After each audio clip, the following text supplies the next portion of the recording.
Hello everyone, today I'm going to show you when you plug microphone or any other jack by mistake you click on wrong option, then how can you change this option. So like this, after plug microphone, headphone or other jack, you find this option from here.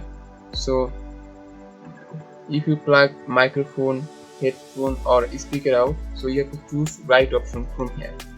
So I plug in microphone, that's why I choose microphone. Okay.